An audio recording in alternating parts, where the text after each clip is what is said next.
के इवेंट के बारे में sir. Well, I think it's Miss and Mrs. India Empress of the Nation Season 7. I think दीवा pageants के साथ तकरीबन 10-11 साल से मैं एसोसिएटेड हूँ। ये वाला जो कॉन्टेस्ट है उसका 7वां सीज़न है एंड बहुत कमाल का प्लेटफॉर्म है जहाँ पे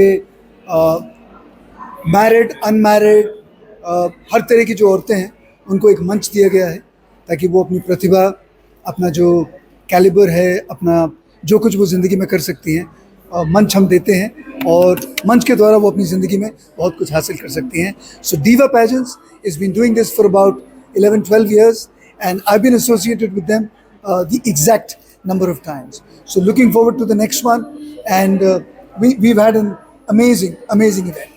एज लिमिट नहीं है उसके क्या करेंगे? एज लिमिट होनी भी नहीं चाहिए। आई थिंक मेरा ये मानना है कि इंसान जब भी एक तरह से फैसला कर ले कि ज़िंदगी में कुछ हासिल करना है तो अब उसकी उम्र कितनी है उससे क्या फ़र्क पड़ता है। I think we have some amazing. I think हमारी जो एक कंटेस्टेंट है उनकी उम्र जो है आई थिंक 67 साल की है। तो आप देख सकते हैं कि अगर उस लेवल पे आके कंटेस्टेंट्स यहाँ पे आई हैं और ये धीरे धीरे बढ़ेगा तो आई एम श्योर अगले साल 70-75 की भी कोई ना कोई आएगी। आई थिंक एक कंटेस्टेंट के लिए सब कुछ चाहिए, खूबसूरती भी चाहिए, कैलिबर भी चाहिए, आत्मविश्वास भी चाहिए, सही जवाब देने का जो एक गुण होता है वो होना चाहिए, आप अक्लमंद होने चाहिए।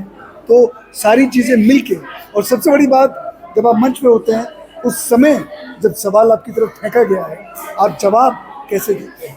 बड़े बड़े लोगों को मैंने बिखरते देखा है जब मंच पे होते हैं। इस प्लेटफॉर्म के साथ साथ नए अवसर पर महिलाओं को बिल्कुल आई थिंक बहुत सारी महिलाएं हैं जो इंटरनेशनल लेवल पे पेजेंट्स कर रही हैं, कई टेलीविज़न में चली गई हैं, कई लोगों ने क्या कहते हैं अलग अलग इवेंट्स कर रही हैं, होस्ट बन गई हैं, टेलीविज़न कर रही हैं, रेडियो पे चली गई हैं। तो एक माध्यम है, हम लोगों की मदद कर रहे हैं। सर आज के विजेताओं में आपको क्या खास लगा? आई थिंक उस उम्र में कॉन्फिडेंस होना, आत्मविश्वास होना, सब बोल सकती थी, कोई भी लाइन भूली नहीं। और ये वो लोग हैं जो स्टेज पे बार बार आते नहीं हैं, कभी साल में एक बार आते हैं। हम तो रोज़ आने वाले हैं, हमसे गलती हो जाती है। तो जितनी भी थी सबकी सब बहुत कमाल थी, बहुत अच्छे बोली, बहुत अच्छा परफॉर्म किया एंड जो जीती हैं उनमें से दे वर द बेस्ट। महिलाओं और लड़कियों को क्या संदेश दिया?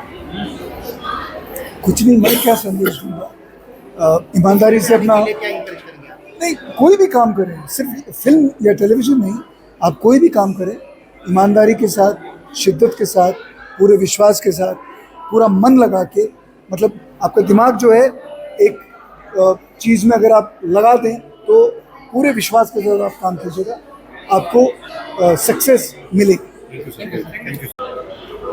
नमस्ते, मेरा नाम हिमांशी शर्मा है और मैं ग्वालियर मध्य प्रदेश से हूँ और आज मैं यहाँ मिस कैटेगरी की विनर हूँ। नमस्ते, मेरा नाम लता पांडे है और मैं नागपुर से हूँ और मैं सिल्वर कैटेगरी से विनर हूँ। नमस्ते, मेरा नाम रिद्धिमा ककानी है, मैं गोल्ड कैटेगरी की विनर हूँ और मैं पुणे से हूँ। नमस्ते, मेरा नाम मोनिका नागदा है, I am the winner of elite category. नमस्ते, मेरा नाम सुषमा शर्मा है और मेरी उम्र है 67 वर्ष और मेरा ये सपना था एम्प्रेस ऑफ द नेशन का, ये मुकुट जीतने का, क्राउन जीतने का। So I am very happy. Ma'am आज विनर हो क्या क्या कहना चाहेंगे? सो आज मैं बहुत खुश हूँ क्योंकि आज हमारे साथ हमारी विनर्स हैं जो अलग अलग कैटेगरी से हैं। दीवा पेजेंट्स जाना चाहता है उनकी ट्रेनिंग के लिए और ट्रांसफॉर्मेशन स्टोरीज के लिए, और ये एक ऐसा प्लेटफॉर्म है दीवा पेजेंट्स के थ्रू मिस और मिसेज इंडिया का। यहाँ पे ना एज का क्राइटेरिया है, ना हाइट का क्राइटेरिया है और ना वेट का क्राइटेरिया है। और जो मैं बोल रही हूँ आज आप देख चुके हैं। हमारे यहाँ पे विनर्स हैं जो 20 साल के भी हैं, कुछ विनर्स हैं जो 30 साल के हैं, कुछ 40 साल के हैं, 50 साल के हैं और सुषमा जी जो 67 ईयर्स की हैं। तो इस ब्यूटी पैजेंट में जैसे मैंने आपको बोला, हम इनका कॉन्फिडेंस और इनका आत्मविश्वास को मजबूत बनाने के लिए इनको ये प्लेटफॉर्म देते हैं। नए बैच कब से आएंगे? नए बैच कल से रजिस्ट्रेशन स्टार्ट हो जाएंगे और यही महीने अगले साल मिसेज इंडिया का सीजन 8 8वां साल रहेगा। इस प्लेटफॉर्म से महिलाओं को क्या नया अवसर मिलता है? इस प्लेटफॉर्म के थ्रू इनको काफ़ी फेमस रनवेज, फैशन वीक्स और इसके अलावा इंटरनेशनल प्लेटफॉर्म, इंटरनेशनल पैजेंट्स में जाने का चांस मिलता है।